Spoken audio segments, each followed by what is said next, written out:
사람들은 살면서 가장 힘든 게 인간관계라고 말합니다. 어떤 분들은 허무하다고 합니다. 20여 년간 그렇게 친구들 경조사를 챙기고 부르면 나갔건만 나 어려울 땐 코빼기도 보이지 않는 친구로 인해 배신감을 느끼는 사람, 직장을 잃거나 사업이 망해서 외면하는 친구 때문에 차가운 현실을 실감한 사람도 있습니다. 하지만 끊고 싶어도 그동안 쌓인 정 때문에, 추억 때문에 끊기도 쉽지 않습니다. 그런데 어떤 사람들은 이미 이런 고민에서 벗어난 것 같습니다. 혼자 사는 것이 오히려 편하고 즐겁다고 말씀하시는 분들이 많습니다. 사람으로 인한 실망과 갈등이 적으니 스트레스도 적습니다. 인간관계에 집착하지 않자 더 만족스러운 인간관계가 되었습니다. 여러분은 같이 있으면 괴롭고 혼자 있으면 외롭다면 무엇을 선택하시겠습니까? 외로움을 택하신다고 말씀하시는 분이 많습니다. 하지만 같이 있어도 외로운 경우가 적지 않습니다. 어떻게 하면 외로움을 이겨낼 수 있을까요? 젊어서 외로움도 걱정되지만 나이 들수록 외로움은 두려움으로 다가옵니다. 지금은 돈이라도 벌고 힘이라도 있지만 늙어서 힘도 없는데 거기다 혼자라면 어떨까요? 오늘은 나이 들수록 혼자만의 시간이 필요한 이유 4가지에 관해 말씀드릴까 합니다. 이 영상에서 혼자여야 한다는 의미는 주체적이고 독립적인 한 인간으로서 자신의 개성을 살리고 남보다 자신을 위해서 살아보자는 뜻입니다. 친구들과 단절하고 배우자와 헤어지고 공동체에서 고립된 채 살자는 뜻이 아님을 말씀드립니다. 우리는 더불어 함께 살아야 행복한 존재들입니다. 공동체 속에서 함께 생활하고 서로 돕고 서로 의지하고 살아야 합니다. 그런 속에서 삶의 균형을 이룰 수 있게 혼자만의 시간도 필요합니다. 노후를 위해 무조건 챙겨야 하는 4가지, 바로 시작하겠습니다. 첫 번째입니다. 진짜 중요한 것은 고립되지 않는 것입니다. 요즘 들어 고독사라는 말을 흔치 않게 듣습니다. 늘어나는 1인 가구의 고독사로 인해 사후 처리를 하는 특수 청소업체도 생겼습니다. 유품정리사라는 직업도 등장했습니다. 60대 이상의 나홀로 가구가 전체 인구의 41%라고 합니다. 하지만 나이 들어서 가장 불행한 사람은 혼자 사는 사람이 아니라 마음이 맞지도 않는 사람과 어쩔 수 없이 같이 사는 사람임에 분명합니다. 나이 들어서는 뭐니 해도 부부가 함께 사는 것이 좋다지만 그것은 부부 사이의 친밀감이 여전할 때 해당되는 얘기입니다. 나이 들어 혼자 사는 사람들을 걱정하는 말들도 있습니다. 하지만 예전과 같이 안 됐다, 불쌍하다, 외롭겠다, 박복하다 생각하기보다는 자유롭겠다, 편해 보인다 하는 생각으로 시선이 옮겨가고 있습니다. 여기서 중요한 것은 고독은 고립이고 동거는 안심이라는 함정에 빠지지 말아야 합니다. 혼자 살기 때문에 고독사가 생긴다는 게 아닙니다. 문제의 원인은 살아있을 때 누구와도 어울리지 않고 외부로부터 고립되어 있었던 것이 가장 문제로 지적됩니다. 이로 인해 발견이 늦어 슬프고 안타까운 상황을 만듭니다. 하지만 이보다 더 우려하는 것이 있습니다. 혼자 아프다 죽는 두려움입니다. 요양원에 가는 것도 이를 대비한 방법입니다. 누구나 다 가기 싫어하지만 누구든 다 가게 될 수밖에 없는 요양원도 고독사가 두려워 선택하는 답안이 되기도 합니다. 가족이 있으면 가족에게 도움을 요청하거나 일주일에 한 번이라도 정기적으로 연락할 수 있는 친구를 만들어도 좋습니다. 가족이 없을 경우 1인 가구 지원 서비스를 이용하는 방법이 있습니다. 정기적으로 방문하는 동네 사회복지사와도 연계되어 있다면 최소한 고독사의 공포에서는 벗어날 수 있습니다. 주변의 나이 드신 분들의 이야기를 들어보면 자기 아픈 것도 걱정이지만 자식이나 다른 사람에게 짐을 지우는 걸 그렇게 걱정합니다. 그래서 치매를 더 두려워하시고 무섭다고 하십니다. 자식에게 해가 되는 것은 죽기보다 싫어 몸에 조금이라도 이상이 있으면 전전긍긍하십니다. 이에 대한 대응책은 자신 인생에 충실한 자세입니다. 짧고 굵게 살다 갈 거라며 술에 담배에 즐기고 싶은 걸 즐기다 간다고 하는 사람들이 있는데 실상은 이런 사람이 더 길고 가늘게 살아 주변 사람들에게 못할 짓을 하는 걸 봅니다. 자기는 그래도 즐겁게 살기라도 했지만 죄 없는 가족과 주변 사람을 힘들게 한 것은 죄라면 죄라고 생각합니다. 다른 사람에게 폐 끼치고 싶지 않다면 정말 자기 건강 관리에 성실하게 노력해야 합니다. 건강은 한 번 잃으면 회복하기가 정말 힘듭니다. 그래서 젊을 때부터 몸 관리를 잘해야 늙어서 고생 안 합니다. 건강검진 잘하고 평소 건강관리를 꾸준히 하는 부모님을 둔 자식이야말로 큰 복입니다. 이런 어른들은 일상생활에 임하는 자세도 성실하십니다. 이는 나이를 불문하고 혼자서도 편안히 지내는 사람들에게서 찾아볼 수 있는 큰 특징입니다. 하지만 남에게 폐 끼치지 않고 혼자 살아도 행복하려면 생전에 고립되어 살지 않는 것이 최고라고 생각합니다. 절대 놓치면 안 되는 것 중 제일 중요한 한 가지라고 할 수 있습니다. 행복한 삶을 영위하는 데도 좋고 남에게 폐 끼치는 일을 최대한 줄일 수 있기 때문입니다. 외부와 단절하며 사는 것은 자신은 행복할지 모르지만 남에게 큰 부담을 주는 행동일 수 있습니다. 불상사가 생길 때 남에게 부담 주지 않으려면 최소한 공공기관의 연락 서비스라도 주기적으로 될 수 있도록 만들어 놓는 것이 좋습니다. 노인들을 위한 정부 시스템을 잘 활용해야 합니다. 이렇게 주변 인정 네트워크와 주기적으로 연락을 주고받는 관계를 만들어 놓는다면 부담은 훨씬 줄게 됩니다. 이것이 나이든 노인만의 이야기일까요? 요즘 뉴스에는 젊은 사람들의 슬픈 이야기도 심심치 않게 들립니다. 젊은 사람들도 절대 놓치면 안 되는 것이 스스로 고립에 갇히는 것입니다. 두 번째는 곁에 있는 사람을 소중하게 대해야 합니다. 이 사실을 알기까지 오래 걸렸습니다. 소중한 사람이 옆에 있다는 것은 행복이라는 것을요. 우리는 가까이 있는 사람의 소중함을 모르고 살 때가 많습니다. 인터넷에 아름답게 나이 먹는 방법으로 말조심에 관한 글들이 있었습니다. 그중 함께 살지 않는 며느리나 딸이 더 좋다고 말하지 말자라는 글귀가 눈에 들어왔습니다. 가끔 찾아오는 사람은 애틋하고 그립습니다. 반면 같이 지내는 사람은 단점만 많아 보이고 자주 갈등도 겪다 보니 싫을 때가 있습니다. 이때 현명하지 못하게 같이 사는 사람에게 퉁명스럽게 말하거나 싫은 티를 내는 경우가 있습니다. 어떤 이는 절대 하지 말아야 할 말을 하는 실수를 저지릅니다. 바로 가끔 찾아오는 며느리나 다른 자식과 비교하는 말입니다. 비교하는 말은 설득은커녕 사람을 등 돌리게 하는 제일 위험한 말입니다. 자기 기준만 내세우며 상대 보고 맞추라는 강요로 들려 욕심만 많다, 불합리하다는 생각이 들게 됩니다. 소중한 사람을 만만히 보고 홀대하는 경우가 있습니다. 나에게 잘해주는 사람은 홀대하고 무서운 사람에게 잘하는 것처럼 곁에 있는 사람은 홀대하고 멀리 있는 사람만 잘해주는 경우가 바로 그런 경우입니다. 결국 나는 소중한 사람을 떠나보낸 후에야 비로소 그 소중함을 깨닫게 됩니다. 곁에 있는 사람이 가장 소중한 사람이었단 것을요. 있을 때 잘해줘야 하는데 꼭 떠나고 나서 후회하는 것은 부모님 돌아가신 후와 비슷합니다.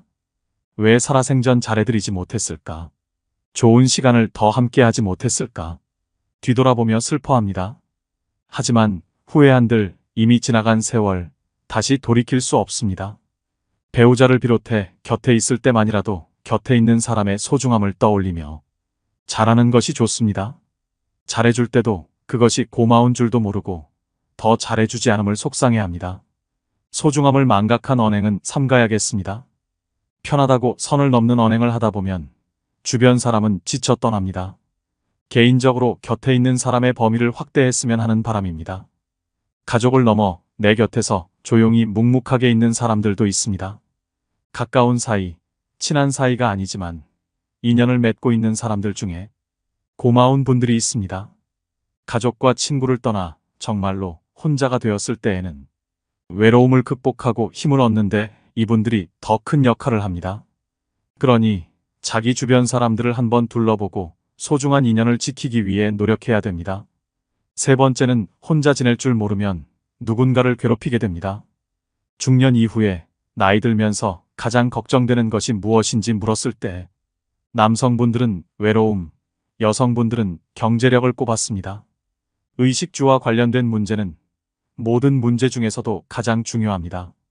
경제력을 어느 정도 감당할 수 있다면 단연코 외로움이 가장 큰 걱정이 아닐까 생각합니다. 그런데 외로움이 나이 들어서만의 문제는 아니었습니다. 나이를 불문한 문제였고 친구의 예민한 청소년기에는 특정 문제를 일으켰습니다. 외로움을 견디지 못해 만나지 말아야 할 친구인데도 매일 붙어 다닙니다. 너무 의지하고 집착하여 사이가 멀어지는 경우가 적지 않습니다. 타인의 반응에 기뻤다 슬펐다 하는 사람들이 있습니다. 타인에게 좋은 소리를 들으려고 애쓰고 자신이 생각한 반응이 나오지 않으면 안절부절 못하는 사람. 타인이 만족하면 그때서야 편안해집니다. 나의 행복이 나에게서 나오지 않고 타인에게 의존할 때 삶은 불안하게 됩니다. 인간이 사회적인 동물이라 타인에게 관심을 기울이지만 타인에게 묶여버린다면 다른 심각한 문제가 발생합니다. 인간도 동물이라 동물적 감각이 드러나기도 합니다. 휘두르려는 생각, 얕잡아보는 마음이 일어납니다. 내가 마음대로 해도 되겠다는 자신감이 생깁니다. 이를 이성적으로 조절하는 사람이 아니라면 자기 생각을 그대로 실행하게 됩니다. 그러나 혼자 잘 사는 사람들은 나의 행복을 남에게 의존하지 않습니다. 남의 감정에 일희일비하지 않고 자기 생각과 다른 반응이 나오면 그럴 수 있다라는 식으로 가볍게 생각하고 넘깁니다. 내가 그 사람 감정까지 책임질 수 없기 때문입니다. 이것은 상대 감정을 존중하는 것입니다. 혼자서도 잘 지낸다는 것은 남에게 의지할 필요가 없을 정도로 스스로에 대한 멘탈이 아주 강하다는 증거입니다. 멘탈이 건강한 사람은 당연히 인간관계도 마찬가지로 건강하기 때문입니다. 반면 혼자서도 잘 지내지 못하는 사람들은 타인에게 지나치게 의존하면서 인간관계에 다양한 문제를 일으키는 경우가 많습니다. 사람과 인간관계가 힘들다고 말하지만 사실 외로움이 힘든 인간관계를 자초하는 경우가 적지 않습니다. 외로움을 피하려고 할수록 더 휘둘리고 약해지기 쉽습니다. 여기에 딱 맞는 말들이 떠오릅니다. 외로움을 견디지 못하고 관계에 휘둘리는 사람은 평생 다른 사람의 기준에 끌려다닐 뿐이다. 책 혼자 있는 시간의 힘의 저자인 사이토 다카시 교수의 말입니다. 인간의 불행은 고독할 줄 모르는 데서 온다. 영국 최고의 지성으로 불리는 세계적인 정신분석학자 앤서니 스톤은 자신의 저서인 책 고독의 위로에서 이렇게 말합니다. 사람들은 혼자 있는 것이 외롭다고 생각하지만 나는 그것이 사실이라고 생각하지 않는다. 잘못된 사람들에게 둘러싸여 있다는 것은 세상에서 가장 외로운 일이다. 킴 컬버트스는 이렇게 말합니다. 외로움을 피하려고만 하는 사람은 속에 괴로움이 많아집니다. 사람에 집착하게 만들기 쉽습니다. 그러나 외로움을 선택할 줄 아는 사람은 여유로워집니다. 오히려 인간관계에서 강한 모습을 드러냅니다. 즉 혼자 있는 능력을 키우면 인간관계는 물론 인생에서 강해지게 됩니다. 혼자 있는 능력이란 스스로 세상과 단절하는 것이 아니라 혼자의 시간을 즐길 줄 아는 것, 내면을 들여다보는 시간을 가지는 것, 혼자의 시간에 깊게 사고할 줄 아는 것입니다. 세상엔 영원한 것이 없듯이 친구와의 관계도 영원하지 않습니다. 인연이 더 빨리 끝나는 사람, 오래가는 사람이 있을 뿐입니다. 좋은 사람과 존중하고 배려하며 살면 된다고 생각하는 것만으로도 친구에 대한 집착과 실망에서 상당히 자유로워집니다. 혼자 지낼 줄 안다면 이런 힘을 얻을 수 있지만 그렇지 않다면 결국 자신을 괴롭히게 됩니다. 나이 들면서 혼자 있는 것을 두려워하는 이유는 늙어서 외로울까봐, 아플 때 또는 죽을 때 혼자면 어떻게 하나 하는 걱정 때문입니다. 혼자 있기 싫어 친구를 찾고 배우자를 찾지만 그들이 먼저 가게 되면 어떨까요? 혼자 지낼 줄 모르면 누군가의 시간과 관심을 애걸복걸하게 됩니다. 자기를 봐주지 않으면 작은 것에도 주변 사람에게 불평불만이 늡니다. 혼자 밥 챙겨 먹을 줄 모르고 누가 챙겨줘야 하면 주변 사람들과 자식들이 괴롭습니다. 여기에 성질까지 고약하다면 어떨까요? 삶의 질은 더 떨어지고 갈등은 갈등대로 커지게 됩니다. 그러면 정작 자신의 곁에는 아무도 남아있지 않게 됩니다. 자기 스스로 하지 않고 남이 나를 보살펴 주기를 기대하고 남이 무언가 해줄 것을 기대하는 것은 외로움을 만드는 것이나 다름없습니다. 저는 혼자 잘 살기 위한 조건으로 나의 행복을 남에 의존하지 않는 것, 즉 감정 독립이 가장 특징적인 요소라고 생각합니다. 돈이 있으면 모든 게 해결된다. 바쁘게 살면 된다는 등 여러 요소를 말씀하시는 분들도 있습니다. 그것들도 모두 도움이 됩니다. 특히 먹고 사는 기본적인 문제가 해결되지 않는다면 혼자 잘 사는 단계로 나아갈 수 없습니다. 우선 시급하게 해결해야 할 문제입니다. 하지만 돈은 먹고 사는 문제를 넘어서면 위치가 흔들립니다. 특히 행복의 문제에서는요. 혼자 잘 산다는 것은 돈 걱정 없이 산다는 의미보다 혼자지만 즐겁게 산다는 의미라고 생각합니다. 나이 들수록 자신과 타인을 괴롭게 만듭니다. 나이 들수록 혼자라는 두려움이 더 크게 느껴집니다. 사소한 무엇이라도 집중할 수 있는 걸 만드세요. 취미생활과 봉사활동을 통해 사람들과의 접촉 기회를 놓지 않고 고립과 죽음에 대비해 정부의 서비스를 요청해둬도 도움이 됩니다. 이처럼 혼자 사는 방법, 혼자 즐기는 방법을 익히는 것은 자기 스스로 힘을 키우고 삶의 질을 높이는 길입니다. 나의 행복을 남에 의존하지 않는 사람은 감정적으로 홀로서기가 된 사람입니다. 홀로서기가 연습된 사람들은 타인보다 자신의 뜻대로 주체적인 삶을 살지만 이는 이기주의가 아닌 건강한 정신에서 비롯되는 것이기 때문에 타인과도 매우 잘 지내는 경향이 있습니다. 행복의 주도권을 가진 사람이 되도록 노력해야 됩니다. 네 번째는 지금 이 순간을 살아내는 것입니다. 행복한 사람이 되기 위한 가르침들은 모두 지금 이 순간에 머물라고 합니다. 그래야 우리는 고통에서 벗어나 근심 걱정 없이 살 수 있다고 합니다. 고통을 만들어내는 것이 우리 자신이라는 사실을 다른 사람이나 바깥 세상이 아닌 우리 자신의 마음이라는 것을 알아야 합니다. 마음은 도구이며 연장입니다. 마음이란 특별한 과업에 사용되기 위해 거기 존재하는 것입니다. 일이 끝나면 내려놓아도 됩니다. 사실 대부분의 사람들이 하는 생각 중에서 80에서 90%는 반복적이고 부질없는 잡념에 불과합니다. 실제로 우리의 마음은 끊임없이 불행했던 과거를 돌아보고 두려운 미래에 대해 걱정하며 대부분의 시간을 보냅니다. 더구나 부정적인 성질을 품고 있을 때도 적지 않아서 대부분의 생각들이 해롭다고 말할 수 있을 정도입니다. 부질없고 해로운 생각들로 인해 소중한 에너지가 새어나가고 있는 것입니다. 지나간 과거에 대한 집착을 버리고 아직 오지 않은 미래에 대한 두려움을 버리라고 수천 년에 걸쳐 많은 사람들이 그 중요성을 수도 없이 알려줬음에도 불구하고 왜 지금 이 순간의 삶에 집중하는 것은 그리도 어려울까요? 많은 사람들이 행복을 기다립니다. 그러나 행복은 미래에 올 수 없습니다. 어디서 무슨 일을 하든 그 일을 존중하고 인정하고 충분히 받아들이셔야 합니다. 지금 가진 것을 완전히 받아들이세요. 그러면 가진 것에 대해, 있는 그대로에 대해, 존재하는 것에 대해 감사하게 됩니다. 현재의 순간에 대해 감사하면서 지금 충만한 삶을 사는 것이야말로 더 없는 행복입니다. 바쁘지 않아 보이지만 혼자 잘 사는 사람들은 항상 뭔가에 만족을 느끼는 일을 하고 있습니다. 일정이 빡빡한 사람도 있습니다. 남이 찾지 않아도 항상 갈 곳이 있다는 사람. 즐겁기만 합니다. 서로 상반돼 보이지만 자기 시간을 알차게 보냅니다. 봉사, 자기가 하고 싶었던 일 등 형태는 달라도 마음에 성취감을 주고 여기서 소소한 행복을 느낍니다. 작은 것에서도 감사함을 느낍니다. 사는 게 의미 없이 느껴질 때가 있습니다. 삶의 의미를 찾아 도서관에 가서 책도 읽어보고 좋은 분들의 말씀도 들어봅니다. 하지만 아주 단순한 것에서 삶의 의미를 발견하시는 분들이 있습니다. 삶의 의미를 느낀다는 것이 남을 돕고 가치 있는 일을 하는 것만 있는 것은 아니라는 생각이 들었습니다. 주어진 인생을 살아내는 것도 의미 있게 사는 것이라고 생각합니다. 의미라는 것이 별것이 있을까요?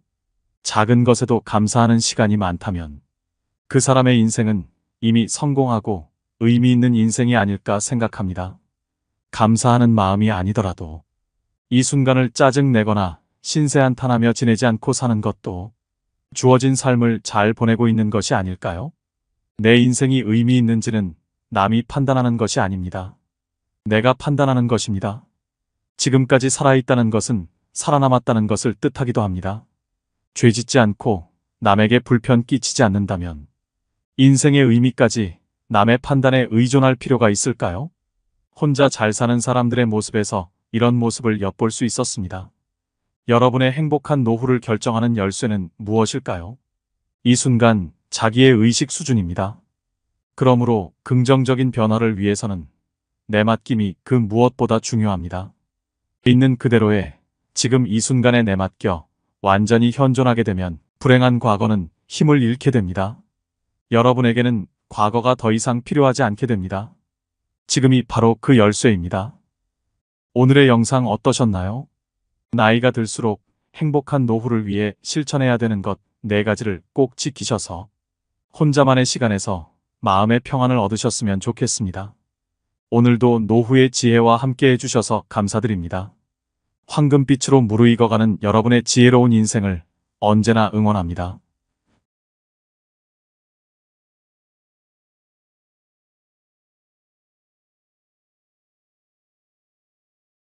나이 60이 넘으니 문상 가는 일이 부쩍 많아졌습니다. 조문관 자리에서 동년배의 지인들과 술 한잔 기울이다 보면 내가 벌써 중년을 넘어 노년이 되었다는 사실을 다시금 깨닫게 됩니다. 이 순이란 나이는 귀가 순해져 사사로운 감정에 얽매이지 않고 모든 말을 객관적으로 듣고 이해할 수 있는 시기라고도 하는데, 이 순을 다하고 돌아가시는 어른들을 보며 우리들이 나누는 이야기들엔 얼마나 깊은 삶의 의미들이 담겨 있을까 궁금해집니다. 뼈 빠지게 노력하며 열심히 살았다 푸념들 하지만 무엇을 위해, 누구를 위해 이토록 열심히 살았다는 것인지, 가족을 위해 살았다지만 정말 그게 전부인지, 지금껏 앞만 보고 달려온 인생, 누구도 그 의미를 알아주지 않는다고 생각하니 끝없는 공허함과 소외감이 몰려오곤 합니다. 누구나 60여 년을 살다 보면 뒤를 돌아보게 됩니다. 100세 시대를 맞이한 요즘 60세는 인생의 약 절반에 불과한 나이가 되었습니다. 60세가 되어 인생의 반환점을 맞이한 사람들은 새로운 인생이 막을 꿈꾸기도 하지만 어떻게 살아야 할지 막막해지는 경우도 많습니다. 또 나름대로 최선을 다해 살아왔다고 해도 이른을 앞둔 대부분의 사람들은 분명 후회되는 일들이 생깁니다. 미래에 희망이 없어 보인다 해도 포기하지 말고 지금부터 할 수 있는 일들을 꾸준히 실천해야 합니다. 오늘은 60대의 99%가 후회하는 4가지에 대해 이야기를 나눠보겠습니다. 이 모든 것을 경험한 인생 선배들은 어떤 후회를 했을까요? 그럼 바로 시작하겠습니다. 첫 번째는 돈을 감정적으로 소비하지 말고 더 많이 저축해야 됩니다. 대다수의 은퇴 후 가장 큰 고민은 경제적인 어려움입니다. 고정 수입은 줄어들지만 자녀 지원비, 병원비 등 각종 지출은 늘어가는 탓에 노후의 생활고에 시달릴 수 있습니다. 노후에 빈곤해지면 자존감이 무너집니다. 우리나라는 과시문화가 있습니다. 남들이 타는 좋은 차, 좋은 집과 비교하게 되고 자신의 형편을 이웃 친인척들과도 비교하게 됩니다. 그렇게 경제적으로 부담스러워지면 자연스럽게 모임이나 친구들을 만나는 것도 줄이거나 안 하게 되면서 외로움이 따라옵니다. 돈 없는 부모는 자식도 멀리하는 경우가 많습니다. 그러면 또 허무감이 생깁니다. 결국 이러려고 평생 자식들 힘들게 뒷바라지하며 살았나 하는 생각과 그동안 열심히 살아왔던 삶이 통째로 부정당하는 것 같은 기분의 우울증까지 생깁니다. 외로움과 허무감, 우울증으로 무기력해지면 몸도 마음도 아픕니다. 불안정한 노후에 희망도 보이지 않고 살고 싶다는 의지가 없어지니 결국 극단적인 선택을 하는 경우도 일어날 수 있습니다. 우리나라 노인 빈곤율과 노인 자살률은 1위라고 합니다.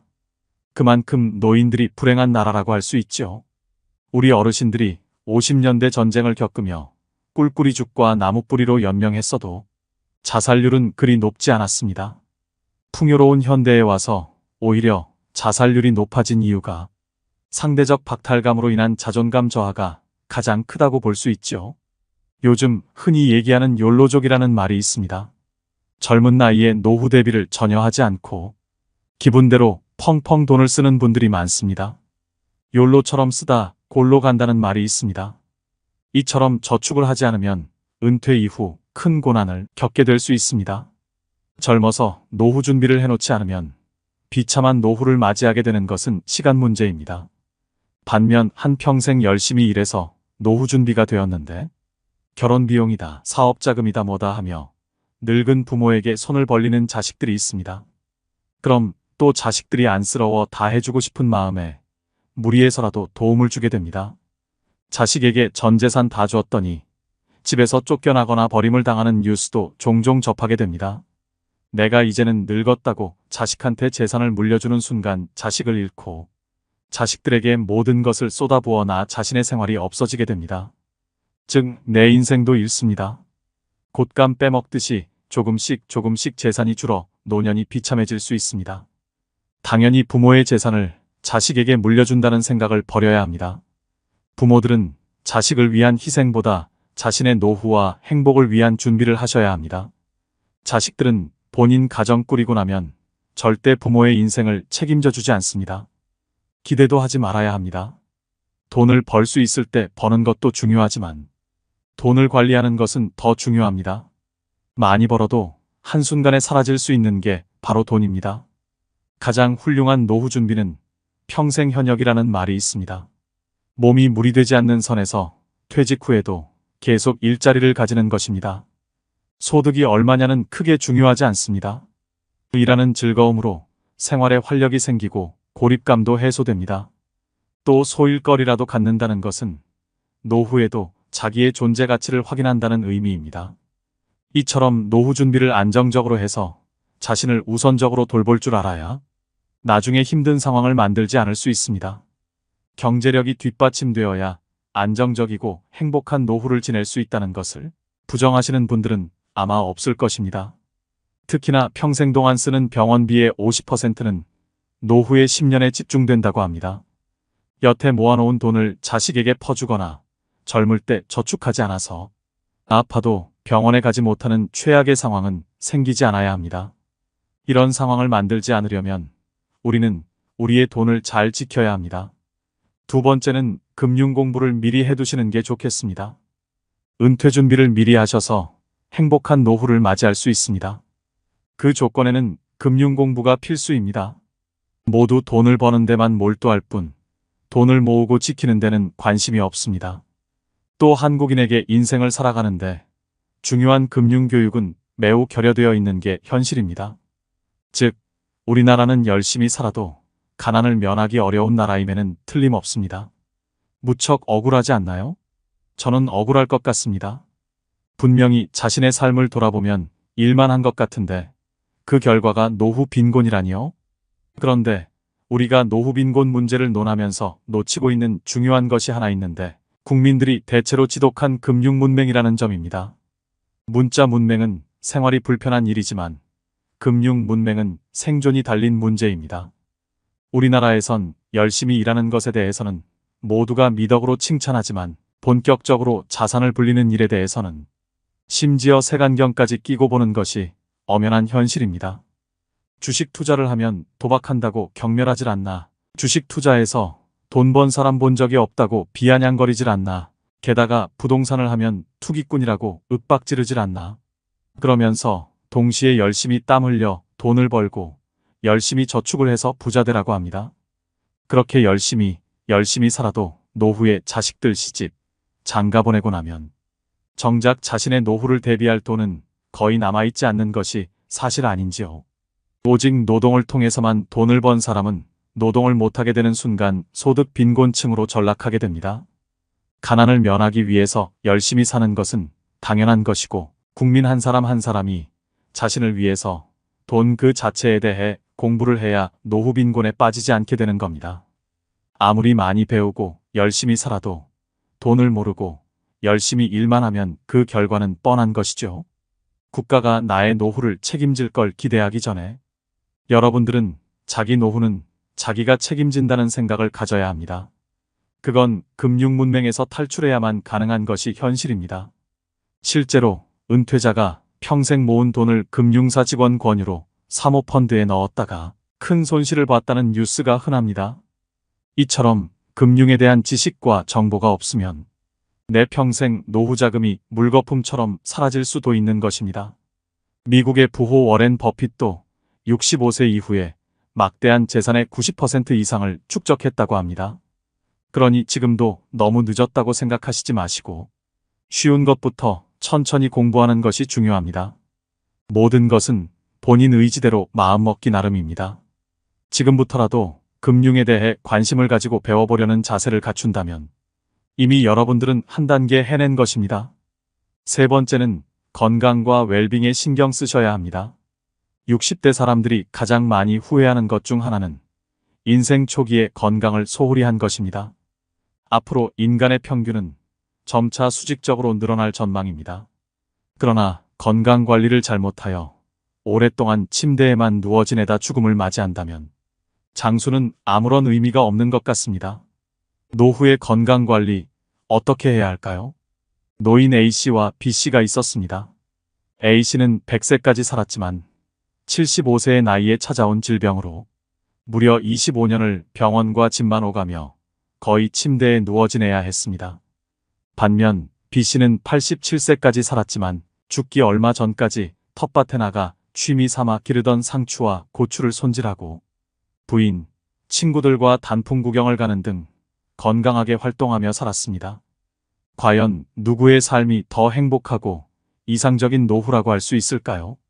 사람은 누구나 오래 살기를 꿈꿉니다. 하지만 오래 산다고 다 행복할까요? 몸이 불편해 5년, 10년씩을 침대에 누워서 보내야 한다면 또 노후에 소일거리를 찾지 못해 집에서 온종일 텔레비전이나 보며 지낸다면 그것이 행복하다고 할 수 있는 것일까요? 긍정적인 장수는 본인도 행복하고 가족 구성원들도 즐겁지만 부정적인 장수는 본인도 고통스럽고 가족도 힘들게 합니다. 중요한 것은 얼마나 오래 사느냐가 아니라 얼마나 건강하게 사느냐입니다. 기계도 오래되면 녹이 슬고 마모되어 예전만 한 성능을 발휘하지 못합니다. 그러다가 점점 망가지는 곳이 늘어나면서 결국 더 이상 고칠 수 없는 고장난 기계가 되고 맙니다. 사람의 몸도 마찬가지입니다. 기계에 녹이 슬듯이 나이가 들수록 혈관에 혈전이 생기고 장기의 기능이 점점 약해지는 등 건강에 적신호가 켜집니다. 그러나 이런 노화를 당연한 것으로 여겨서는 안 됩니다. 노화 자체는 우리 힘으로 막을 수 없지만 노력을 통해 노화의 속도를 늦추는 것은 가능합니다. 노화의 시계가 느리게 갈수록 우리 몸은 건강하고 노후도 행복해집니다. 노후의 건강을 지키기 위해 다음 사항을 유념하시길 바랍니다. 뼈와 근육의 건강을 챙겨야 합니다. 80세가 되면 30세에 비해 근육의 30에서 40%가 감소합니다. 특히 하지의 근육 감소가 현상이 심해집니다.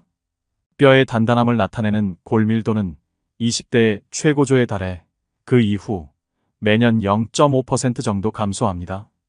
특히 여성은 폐경기 이후 골밀도가 315년 동안 매년 23%씩 감소합니다. 젊어서부터 꾸준한 근육 운동과 영양 섭취, 관절 관리 등을 통해 뼈를 튼튼히 하는 것이 좋습니다. 또 뇌의 건강을 챙겨야 합니다. 기억력, 인지력, 학습 능력 등의 감퇴는 자연적인 노화 현상입니다. 혈관성이 아닌 알츠하이머성 치매는 사실상 예방이 불가능하다고 합니다. 그러나 꾸준한 지적 활동인 독서와 바둑 등 손을 많이 움직이는 동작과 피아노 치기, 뜨개질, 젓가락질 등 오감을 자극하는 활동과 적절한 운동과 휴식 등은 뇌 기능 유지에 도움이 됩니다. 여기에 긍정적이고 낙천적인 마음가짐을 갖는 것 역시 뇌를 활성화시키는데 중요한 역할을 합니다. 노후를 위협하는 대표적인 질병으로 암을 빼놓을 수 없습니다.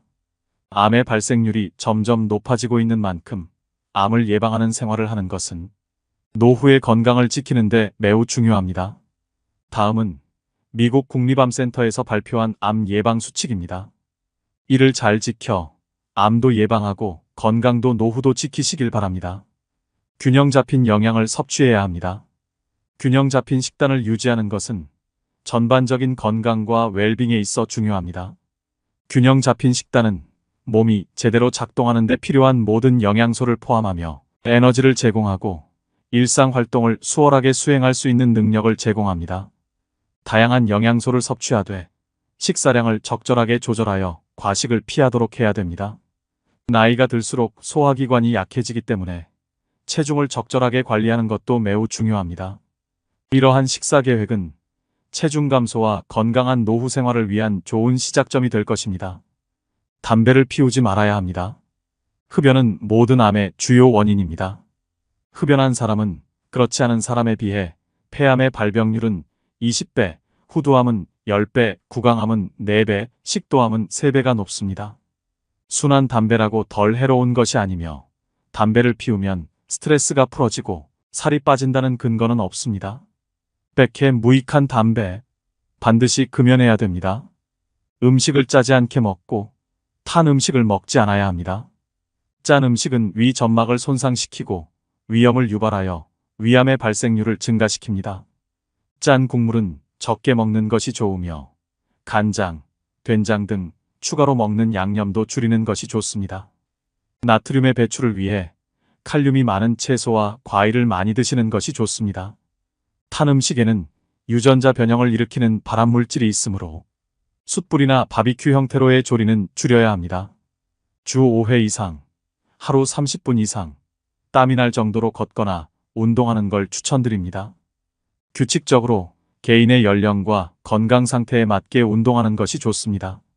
본인에게 느껴지는 중증도의 강도가 가장 좋으며 출퇴근 시 한두 정거장 미리 내려 걷거나 엘리베이터 대신 계단을 이용하는 등 생활 속에서 작은 움직임으로 운동을 시작해 보세요. 또 암 조기 검진 지침에 따라 검진을 빠짐없이 받으셔야 합니다. 암은 조기에 발견하여 치료하면 90% 이상의 완치가 가능한 질병이므로 국가 암 검진 권고안과 사업에 따라 건강할 때 미리 정기적인 암 검진을 받는 것이 좋습니다. 국가 암 검진 사업은 암을 조기에 발견해서 암 치료율을 높이고 암으로 인한 부담과 사망을 감소시키기 위해 국가에서 제공하는 사업입니다. 자기 관리에 우선순위를 두고 규칙적인 운동을 하고 영양가 있는 식단을 유지하고 예방적 건강관리를 통해 활력과 장수를 증진하세요. 건강에 우선순위를 두면 나이가 들어도 만족스럽고 활동적인 라이프 스타일을 즐길 수 있는 확률이 높아집니다. 네 번째는 평생 할 수 있는 나만의 취미를 만들어야 합니다. 다양한 취미 활동을 즐기는 것은 젊은 세대의 전유물이 아닙니다. 나이 들어도 취미 활동을 꾸준히 유지하는 것이 중요합니다. 취미라고 하면 거창하다고 생각해서 지레 겁부터 드시고 도전조차 안 하시는 분들이 많습니다. 등산과 가벼운 산책, 음악 감상, 독서 등과 같이 돈이 필요하지 않은 취미들도 많습니다. 숲길 해변 맨발 걷기 같은 취미도 자연에 가까워지면서 힐링할 수 있는 길입니다. 소박하게 핀 꽃 한 송이, 파란 하늘 그리고 살랑거리는 바람에도 행복한 감정을 느끼며 이름 모를 들풀 하나에도 의미를 부여하며 나 자신의 삶에도 의미를 부여할 수 있습니다. 한 연구에 따르면 60세 이상 사람들 중 취미가 있는 사람은 우울증 증상이 적고 행복감, 건강하다는 느낌, 삶의 만족도가 높다고 합니다. 말년의 삶의 만족도는 취미 활동과 가장 밀접하게 연관되어 있었는데요. 취미는 자신이 마음과 몸을 조절할 수 있다는 느낌, 삶의 목적 찾기, 일상의 문제를 해결할 수 있다는 느낌 등 삶의 만족도에 많은 기여를 합니다. 또 다양한 취미 활동은 치매 예방에도 매우 도움이 됩니다. 치매에 좋은 활동은 두뇌 회전을 많이 시킬 수 있는 놀이나 독서입니다. 건전한 수준의 게임, 바둑, 카드놀이와 같은 종합적인 인지 능력을 요구하는 놀이가 도움이 됩니다. 신문, 책을 읽거나 글을 쓰는 것도 효과적인 예방법입니다. 글쓰기는 전두엽과 두정엽을 활성화시켜주는 취미로 노년에 하기 적합합니다. 글을 쓴다는 것은 생각을 정리해 써내려가는 것이기 때문에 생각을 하며 글을 쓰는 일은 손을 계속해서 움직이는 취미인 만큼 뇌의 근육 발달에 도움을 줄 수 있습니다. 글쓰기와 더불어 책을 자주 읽는 것 또한 집중력을 훈련하는 취미로서 책을 읽고 감명 깊었던 부분이나 느낀 점을 노트에 적어보는 방법도 좋을 것 같습니다. 그림 그리기도 좋습니다. 정밀한 손의 움직임이 필요한 색칠 공부는 손과 두뇌의 상호작용이 일어나는 활동으로 뇌 발달에 도움을 줄 수 있을 뿐만 아니라 즐거움과 성취감 또한 함께 느낄 수 있습니다. 색을 선택하고 칠하는 과정이 측두엽의 활성화, 전두엽, 두정엽, 손해세포 활성화와 뇌 혈액 속에 산소 농도를 증가시켜줌과 동시에 인지기능 저하를 예방하고 소근육의 강화를 도와준다고 합니다. 노후에는 아무래도 시간이 많아지게 되다 보니 자연히 쓸데없는 생각이 많아지게 됩니다. 머릿속에 잡생각이 많아지다 보면 생각의 늪에 빠져 자기 스스로를 더 바닥까지 내려가게 할 수 있습니다. 그러다 보면 어느새 우울감이 따라올 수도 있습니다. 특히 혼자 사시는 노인분들에게 이러한 상황은 더 악영향을 미칠 수 있기 때문에 그림을 그리는 시간 동안 온전히 집중하게 되어 잡념을 떨칠 수 있게 되어 우울한 생각에서 벗어나는 것에 큰 도움이 됩니다. 그림 그리기는 준비물도 크게 필요 없어 아주 쉽게 접근할 수 있는 취미 중 하나입니다. 이미 치미 예방을 위한 컬러링북들이 시중에 다양하게 판매되고 있을 만큼 그림 공부는 치매 예방에 효과적인 취미라고 볼 수 있습니다. 당장 어떤 취미를 해야 되는지 잘 모르시겠다면 접근성이 쉬운 그림 그리기부터 도전해 보시는 건 어떨까요? 또 다른 취미 활동으로 추천드리는 것은 뜨개질이나 자수놓기입니다. 건국대병원 치매클리닉 한설의 교수는 늦었다고 생각할 때가 가장 빠른 것. 뇌를 자극하는 두뇌 훈련을 당장 오늘부터라도 시작하라 라고 강조합니다. 특히 뇌는 단순한 것을 실증내므로 똑같은 패턴의 고스톱보다는 뇌가 적정한 수준의 자극을 받을 정도의 그림 그리기 그리고 뜨개질, 일기 쓰기, 외국어 배우기를 추천한다고 합니다. 취미 생활이 건강에도 도움이 된다고 하니 치매 예방을 위해 지금부터 손과 머리를 자주 사용해 보시길 꼭 권해드립니다. 오늘의 영상 어떠셨나요? 후회는 인생의 본질적인 부분이지만 다른 사람들의 경험에서 배우면 60대를 더 지혜롭게 헤쳐나가고 일반적인 함정을 피할 수 있습니다. 건강을 우선시하고 은퇴를 계획하고 자기 개발로 성장하고 정신적 웰빙을 우선시하고 현재를 음미하세요. 이러한 원칙을 수용하면 60대 이후에도 성취감과 목적의식, 후회를 최소화하는 삶을 살 수 있습니다. 달콤하고 기름진 음식보다는 통곡물과 거친 자연식물식처럼 소박한 식탁에서 건강이 따라옵니다. 소유욕을 버리고 단순해지면 마음의 평화가 찾아오고 내면의 성장을 키울 수 있습니다. 불편한 사람들과는 교류하지 않아도 됩니다. 어차피 사람은 외롭습니다. 끝으로 정호승의 시를 하나 들려드리면서 오늘의 영상 마무리하겠습니다. 울지 마라. 외로우니까 사람이다. 살아간다는 것은 외로움을 견디는 일이다. 공연이 오지 않는 전화를 기다리지 마라. 눈이 오면 눈길을 걸어가고 비가 오면 빗길을 걸어가라. 갈대숲에서 가슴 검은 도요새도 너를 보고 있다. 가끔은 하느님도 괴로워서 눈물을 흘리신다.